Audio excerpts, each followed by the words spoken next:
Hi, I'm Peter Warzynski. Welcome to Besieged, a podcast about Putin's invasion of Ukraine. According to the UN, the war in Ukraine is creating the greatest global food crisis since the Second World War, and food security is now one of the biggest challenges facing the planet. Ukraine and Russia export a quarter of the world's grain and 75% of the world's sunflower oil, meaning food prices across the globe are going up. What can we do to make ourselves more resilient against dwindling stocks? But arguably, more importantly, what should we do morally to help the people of Ukraine? Is it time to make some big decisions about what we choose to buy from Russia? Joining me today to explain the war's impact on world food security is Professor Jan Godsell, Dean of Loughborough's School of Business and Economics.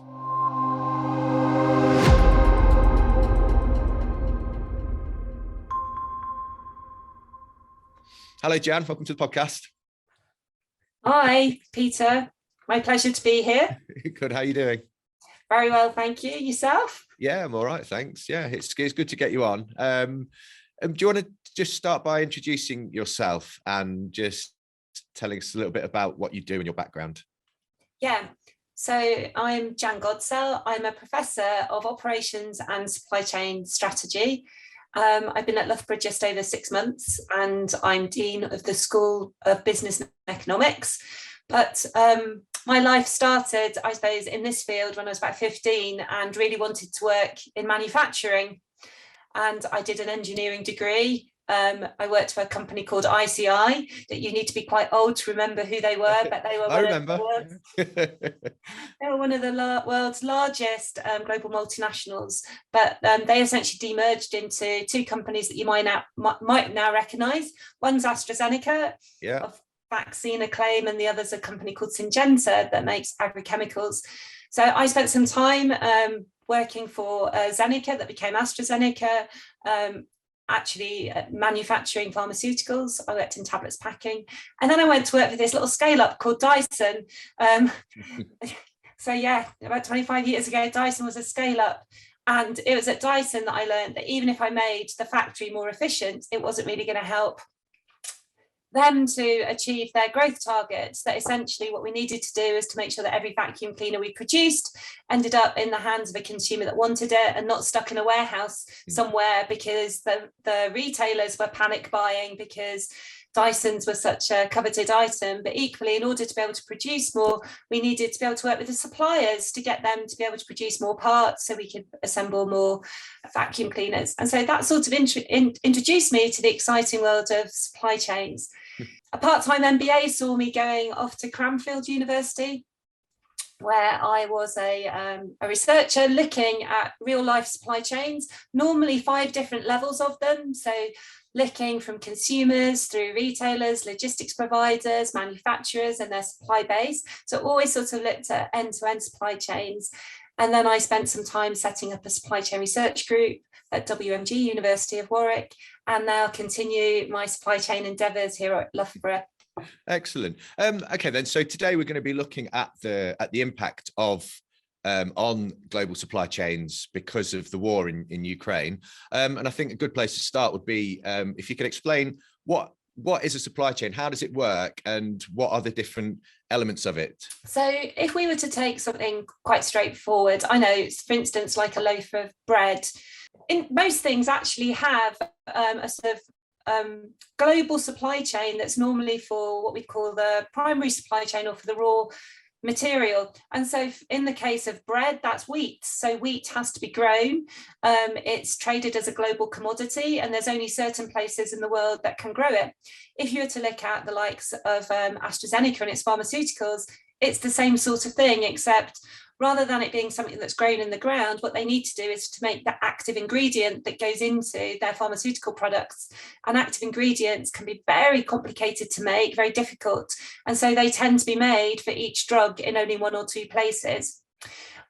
Once we've got that global supply chain, though, we recognise that we don't want to be shipping from one place all around the world to the final products. So what then typically happens is when we actually make the product, that tends to be more of a regional supply chain. So if you look at, say, the processing of wheat, or even certain products that are made, fast-moving consumer goods companies, pharmaceutical companies, they'll tend to have regional approach to their manufacturing, whereby they don't necessarily have a factory in every country. Some products do, but they'll have a factory within a region. And then what they tend to have is a local supply chain for the distribution of that finished good out to the consumers. Now, depending on the shelf life of the product, so something like bread may actually have factories in country, but there may have been a stage of the processing of that wheat that took place more at a regional level. For something like pharmaceuticals, it's definitely more of a regional model. I think people, when they would have heard about the different vaccines, we knew that some vaccines were produced in the UK, but there was that slight hiccup with some of the vaccines that were produced in India. So that's the nature of our supply chains. And, you know, let's be honest, we can't grow wheat in every country around the world. We can't necessarily mine certain metals or materials out of every country in the world. So I think we're always going to have this global, regional, local aspect to our supply chains. Can we talk about some of the things that that we're reliant on Russia and Ukraine for? Things like natural resources and wheat, coal, and precious metals. Could you rank those in order of importance to us? If you think about global supply chains, there's some things in those raw materials that we could get elsewhere. So whilst Ukraine and Russia together are a huge exporter of wheat, actually the European Union combined is also quite a significant wheat producer. And whilst the cost of wheat will go up because of shortage, there's probably ways that we can pivot and find ways around it. Similarly with rapeseed oil is a good substitute for sunflower oil, whereby about 75% of the world's sunflower oil comes from Ukraine and Russia. But actually in the UK, we've managed to pivot quite nicely and think about using rapeseed oil and alternatives. Again, there's a price increase of doing that, but we've managed to find a substitute. Where it's a bit harder to find substitutes is where stuff comes out the ground, where it only exists in certain places in the world. And this is where we're beginning to see some issues. For instance, oil and gas are some of Russia's biggest exports. And whilst in the UK, we've managed to put plans in place to pivot away from those more quickly, actually some of our European neighbours are finding that harder because of their high dependence, particularly on Russian gas. Yeah, I was going to ask that. You mentioned that the UK could potentially go to rapeseed oil, and we have got coal here. Which are the countries that are more dependent on Russia and Ukraine, who don't have the advantages that we do? I suppose you've got to look at this globally. Each country will be exposed in different ways depending on what natural resources that country has and what they can grow there. I think some of sub-Saharan Africa are quite dependent on Russian wheat exports, and they might be much more seriously hit from a famine perspective by not being able to receive those exports. I think in the UK, we're going to be most exposed around things like metals, which is something we can sort of take for granted, but some of those metals go into some of the things that we really, really take for granted. So at the moment, we're trying to move towards this electric revolution, whereby we use electric vehicles rather than combustion engine powered vehicles. But in order to do that, we need to be able to make rechargeable batteries. And Russia is the second largest exporter of cobalt, which is one of those key ingredients. They're also a very, very significant exporter of vanadium, which is really, really important to our large scale energy storage and is also used within steel making. Again, we use platinum in the electrodes of certain batteries, and Russian exports account for about 12% of global supply. Now, they are going to be things where we actually have resources that are quite rare in the world that is going to be much more difficult in the short term to find alternative sources of supply. And what we're likely to see, because these are globally traded commodities, is price inflation. More price inflation. More price inflation. Yeah. Okay. So, I mean, it seems like a very fine line that we have to tread then, as sort of detractors of Putin's actions in Ukraine. A lot of our actions against him must be determined by, what we can afford to give up and what we can't. Does he sort of have us a little bit by the scruff of the neck? So potentially he does in the short term, but this is quite a moral debate in that we essentially have a country that's invaded another country. Do we just put in sanctions that hurt that country but try not to hurt us? Or do we put in place the sanctions that really, really hurt Russia too?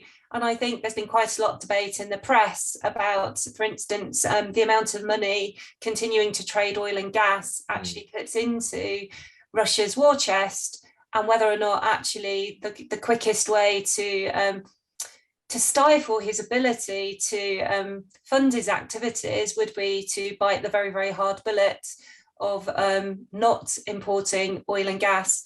Now, I think that's a moral decision that world leaders need to take a long, hard look at considering. But perhaps in the longer term, what we would like to do is try to reduce a country's exposure to having to try to make that type of decision, because it would be lovely to think that we could just say we're not trading those things anymore.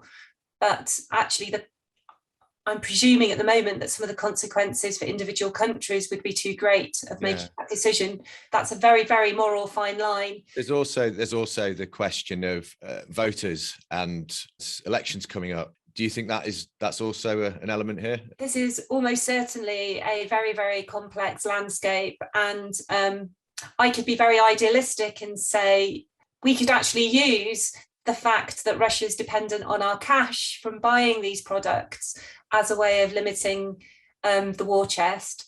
But are we as citizens within those countries willing to pay the cost that would have to us in our countries in the short term of making that decision? Are we willing to go without certain things that may be more fundamental to our lives? Yeah. And that's probably, I know my own personal view. It's the view that, but it is a very personal view, and it's a view that everybody in the UK will have, and other countries around the world would have their view on.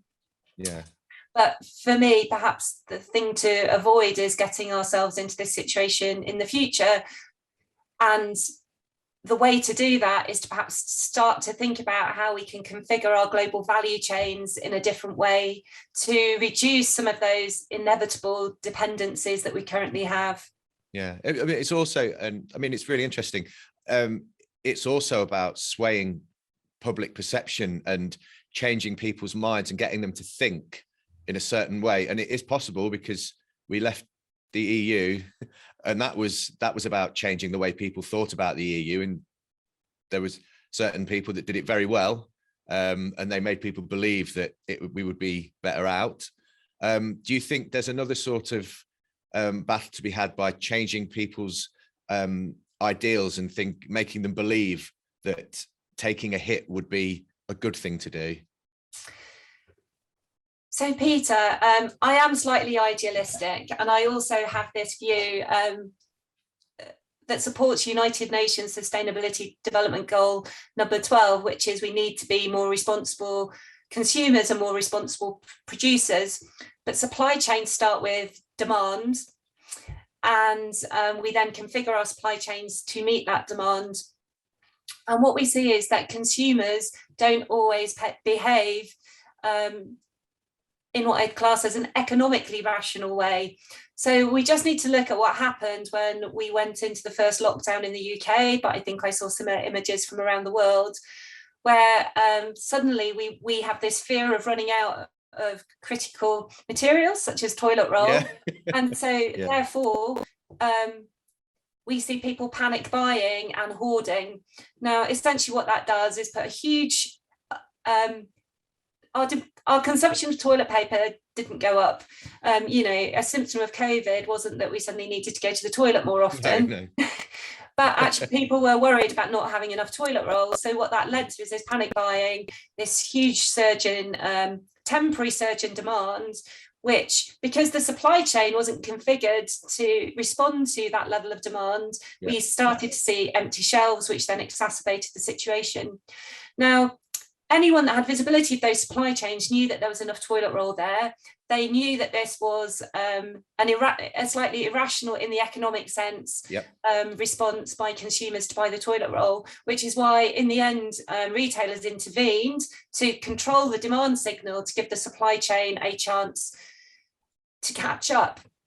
What that potentially shows, though, is that we as consumers, for reasons that are linked to things like behavioural economics and psychology, we're perhaps hardwired to take the route that perhaps is best for us.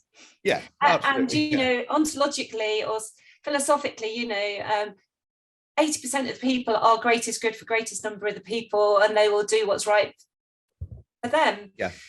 Let's think about it. Not everybody buys fair trade coffee, because if they did, we wouldn't see non-fair trade coffee on our shelves. Yeah. And you've also got to balance that against factors such as, you know, in the UK, and this is worse in other parts of the world, in the UK alone, we have 20% of our population that live below the poverty line. And we need to make sure that those people can also get access to the food and services that they need at affordable prices. So on the demand side, we as consumers aren't quite there yet. We still behave, I use this very much in inverted commas, in selfish ways that are perhaps about ensuring that we get what we need, as opposed to perhaps understanding the bigger implications of how that pans out on a supply chain. So pre-Brexit, pre-Ukraine invasion, actually, you know, it wasn't so long ago that we saw farmers having to take to the supermarkets in the UK because essentially we were willing to pay more for water than milk. Yeah. Now, that's a supply chain where there's not fairness across that chain, where certain parties in that chain perhaps take a greater percentage of the reward, but also because of complicated things like supermarkets wanting to appear for certain products in the food basket to have very competitive prices.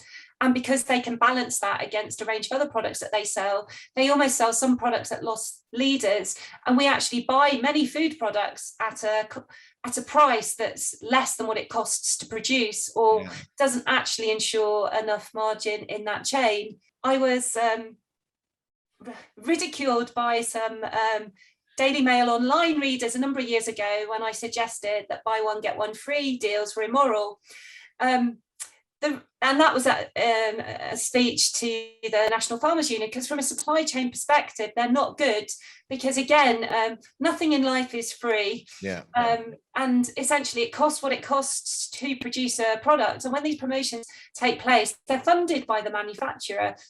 They quite often have to pay a premium to the retailer to get the space in store to do it.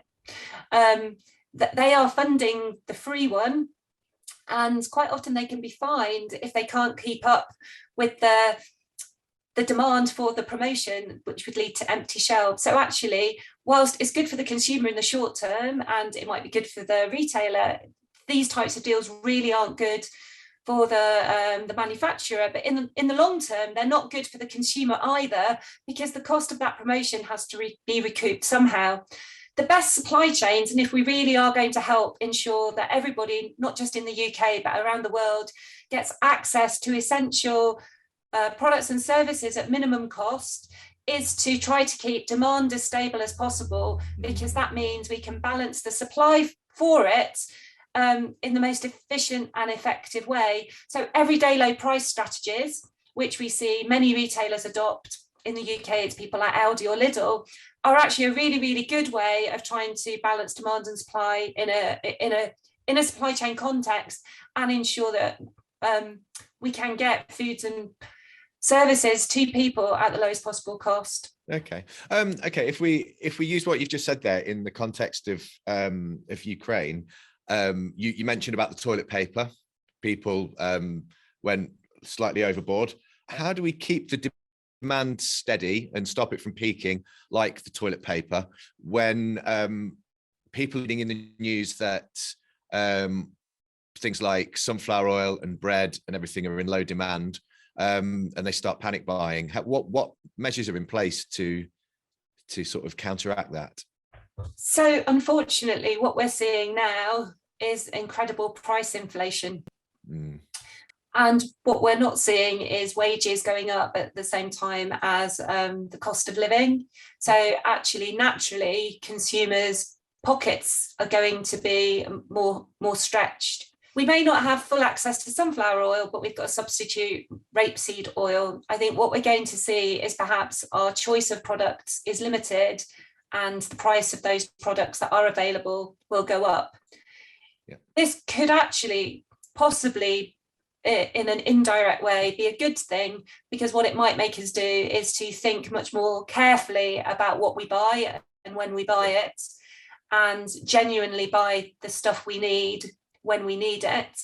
However, I would argue, you sort of raised the political aspect before, that what we do need to make sure is that there's safeguards in place in every country, hopefully around the world, but perhaps we could be more responsible for the UK to ensure that those that are hardest hit can actually still afford to ensure that they can provide the basics. Yeah, because a lot of the things are the basic. Their families. Yeah, a lot of the things that will be limited are basic everyday things that people need, like bread and oil and some of the byproducts of the grain as well that you don't think about. Is it things like starch, which goes into a lot of stuff? So yeah, could you explain that a little bit? What other products might be affected?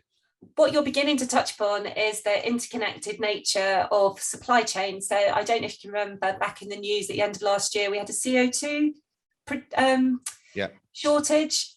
And that's because we actually had stopped, I think it was producing fertilizer in the UK, because actually it wasn't cost effective to do so. I might not have got that quite right, but it was a chemical process that we weren't doing so much of in the UK, and a byproduct of that was CO2, and we need the CO2 for food packaging.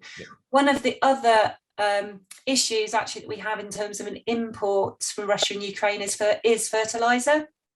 Because again, the chemical processes around fertilizer are commoditized. We perhaps made decisions that it wasn't cost effective to produce those in the UK anymore. So therefore we outsourced the manufacture of those products, and now we need them, but they're either difficult to get hold of. And again, now there's huge fertilizer price inflation.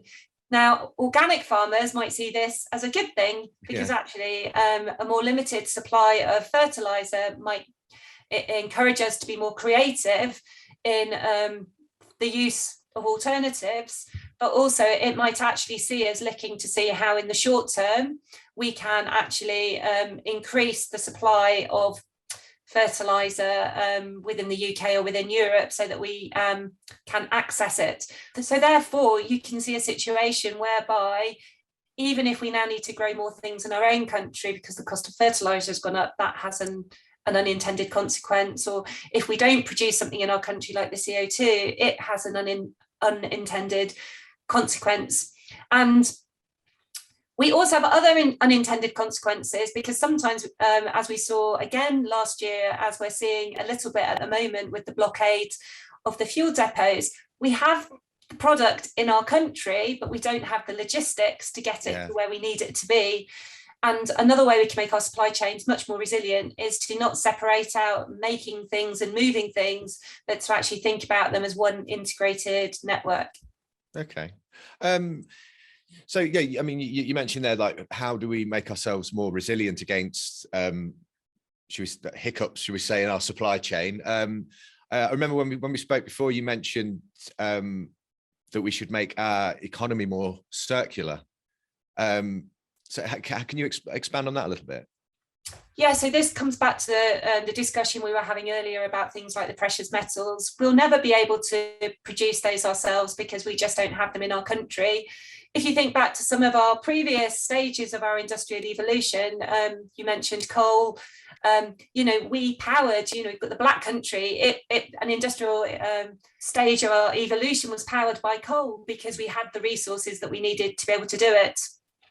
So going forward, perhaps we need to think a bit more creatively about how we can mine for materials and what we've already got, but more importantly too, how can we keep the things that we've already got in the highest possible value state for as long as possible. So if you look at all of the stages of our industrial evolution to date, they've essentially followed the principles of consumption-driven economic growth.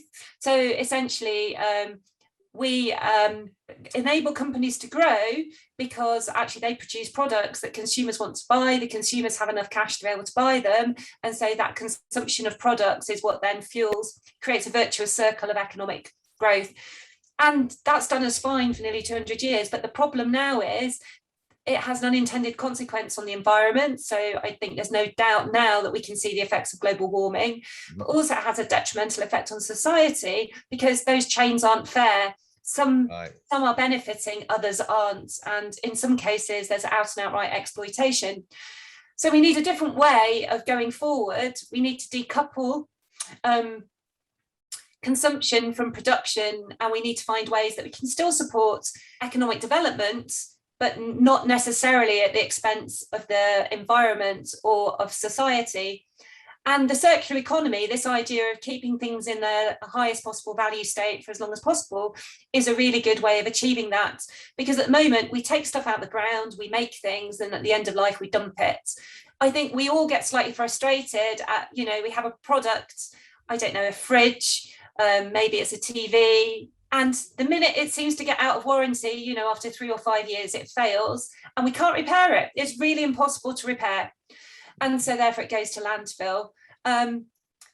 If you think back to my youth, I can remember my first ever computer. I had a little VIC-20. My parents couldn't afford a monitor for it. So we hired a TV screen from Radio Rentals. But in essence, if that TV broke, they would repair it, or replace it. And actually these ideas of going back to perhaps lease models or what we call servitized models, where you just pay for a service when you need it, as opposed to what we've become very used to, which is owning everything. And in a way, ownership of items is a way of showing our wealth. But the problem is, if everybody owns things that they don't use very often, we've tied up a lot of resources. We've taken a lot of stuff out of the ground unnecessarily. So the circular economy is about thinking about, if I've got, for instance, a domestic appliance, let's say a dishwasher, how do I make sure that we can repair that dishwasher so it's designed for repairability? Given that we've perhaps maybe moved away from that model, it might get more expensive. So perhaps I lease my dishwasher and I know that I have it for 3 years, that it will always be repaired. But perhaps when I finish with it, because I can afford, the latest dishwasher, it's taken away, it's repaired and refurbished, and maybe it's offered to somebody else at a slightly cheaper rate because it's a slightly older model. But in that way, we keep things in use. But we have to design for that at the outset, because we have to be able to design for that repair and refurbishment. But in a way, it's perhaps also more socially levelling too. If some of these big things go wrong, your washing machine, is expensive. And if you're perhaps on lower income, that's quite difficult to be able to spend that money all in one go. So these types of servitized models could actually develop packages at different price points that might actually make it easier for everybody to have the things that they need. In some ways, you do that with mobile phones at the moment, don't you? So when your contract comes to an end, you give them your old phone and it's covered in cracks and God knows what else, and you get a brand new phone. But then the company, Apple or whoever, takes that phone and they recycle it or put it back into service, don't they? So is there a model already there that works, that could be applied? So there's lots of different models. So mobile phones are a good example that's a bit more advanced. Actually, some people choose now. There's a good second market phone. So sometimes people just sell their own phone directly, which is great. You've got shops like CEX, which is a great shop. I try to buy things not new anymore. I would try to go to somewhere like CEX, because essentially what they're giving you is a longer warranty. So actually sometimes the price isn't so different. So I got some AirPods there. I think they were probably only about £10 cheaper than the best price I could have got brand new, but they had twice the warranty. Okay. So yeah, I've noticed that. Yeah. I mean, the problem is Amazon, because things are cheaper in Amazon brand new than they are secondhand on CEX, which I presume will be a sticking point for a lot of people. So this is where we need to, and this is what comes back down to consumer behaviour. So I'm making a choice to go to CEX where actually perhaps the price initially isn't so different, but actually what I know is that I'm getting longer guaranteed utility. As consumers, we still tend to value newness as opposed to utility. And I think part of this shift, and we still value ownership rather than access to being able to use something. But as we move going forward, you know, that the future could be really very exciting. Do you know the average car is only used for 6% of the time. The rest of the time, it's just sat on a driveway doing nothing. Yeah. So there's quite exciting models of the future that look at mobility as a service, that perhaps actually we don't own cars in the future, that we perhaps subscribe to a mobility platform that we can plug in the journey that we want to do. And in fact, it might even be more intelligent than that. It can look at our diary for the day and work out the movements we need to make. And then it could either send us something like an Uber, might be able to direct us to a bus route, obviously an electric bus or a train route. And actually, if having our own car is the best thing, it would deliver that car to our homes for us to be able to use it. Could well be an autonomous vehicle too, who knows? But actually, it's much more about just giving us access to the service we need when we need it, rather than assuming that we all need to own things all of the time. Yeah, okay. I've all of a sudden realised we're not talking about Russia and Ukraine anymore, but that's fine because that was really interesting. If we just sort of slightly step back again, you mentioned things about being more self-reliant, mining our own coal, growing our own rapeseed. How does that stand up against the gas and oil, problem though? If that gets cut off, are we all right? Are we going to be in a bad place like Germany would be if they stopped importing gas? I think the UK has committed to stop importing gas far sooner than Germany, because I think we're less reliant. Let's just be clear though, I think what we don't want to do is to stop our journey towards net zero by 2050. And actually, in a way, looking at alternative energy sources is a good way of improving countries', I suppose, energy resilience. Yeah. What we just have is a transition period now. Energy experts will know how we get that balance right in the short term between taking steps to perhaps increase North Sea oil and gas production in the short term to see us through this period, whilst we might pivot to new greener sources. But one of the ways for all countries to become more energy self-sufficient is to look at alternative energy sources. I mean, it would, I agree, it would give us, it's given us maybe the push to look at alternative sources of energy. But in the short term, would the priority be to, like you say, first look at North Sea oil and gas, which might then postpone the investment in renewables? I don't think the two are mutually exclusive. So because we do more of one doesn't mean to say we can't accelerate the adoption of the other. If we look at what's happened in the world over the last 3 years or so, from a UK perspective, we've had the shock of Brexit, which I think the ONS has yet to be able to quantify the benefits that were identified in the campaigns that were encouraging people for Brexit. Yeah. Personally, I've only seen detrimental effects of Brexit at this point in terms of, personally, you know, you can't buy anything from Europe over £125 now without a whole load of red tape. I think we absolutely know that it's not seamless at ports and there's a whole load of additional red tape. Really? I think even the Percy Pig supply chain was affected for M&S. That's unforgivable. Absolutely, which is very much a first world problem.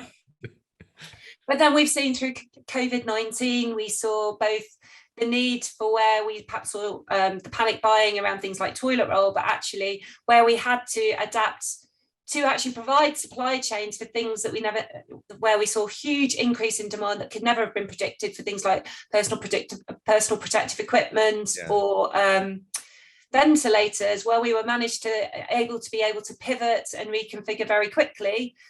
But what essentially Russia and Ukraine has identified, it's that dependence on that global supply chain, the supply chain for those global commodities, whereby we may be much more limited in the sources we can get that raw material, be it something that's grown or something that's mined from. It would appear that where it's grown, there's a little bit more flexibility, that perhaps the real dependence comes from those where it's mined or comes out of the ground. And that's where we really need to think about what we do. I think every country needs to think about what they do, both nationally, regionally, and globally, to build resilience. Yeah, I mean, dare I say it, has Brexit maybe made us slightly more resilient ahead of time of the problems we're going to see with Russia and Ukraine, because we started being more self-reliant and started importing less and looking more at our own resources? So if you think about it, the UK was part of a European regional supply chain. I think what Brexit did was help us be better prepared for COVID, but that's more to do with those, what I would say, demand surges for things that we currently make. Yeah. It hasn't really prepared us for the global shock, because we didn't necessarily think about it in that way. What I would say is COVID-19 did. And for instance, I know the UK government have done quite a lot of work. They have a project called Project Defend, which has been looking at critical materials and the UK's dependence on those, and ensuring that we have good strategic plans in place to protect us against these types of shocks. Okay, lastly then, Jan, I mean, we've spoken about the impact of all the global supply chain problems, but from an ethical perspective, how should we be approaching the conflict in Ukraine? So I think first and foremost, we all need to stand united with the citizens of Ukraine. And I think that any disruption that we are seeing as a result of the conflict is minimal compared to what the Ukrainians are going through. And that should be paramount in our minds all of the time. So yes, we may have the slight inconvenience of not having the full choice of products on the shelf, or we may be able to buy less because we're under pressure through price inflation. I think what we need to do throughout all of this, both nationally within the UK, but more globally, is make sure that those most at risk, those that are most vulnerable, still have access to the basic products and services that they need to maintain a basic quality of life. So in the UK, we need to be mindful of ensuring that there's policy mechanisms in place to protect those people. And perhaps we also need to think globally about other countries that might be impacted by this too, you know, sub-Saharan Africa, and potential famine there. And I think, coming back to a question you asked me earlier, we are really left with quite a large moral question about what do we really do to help the Ukrainians.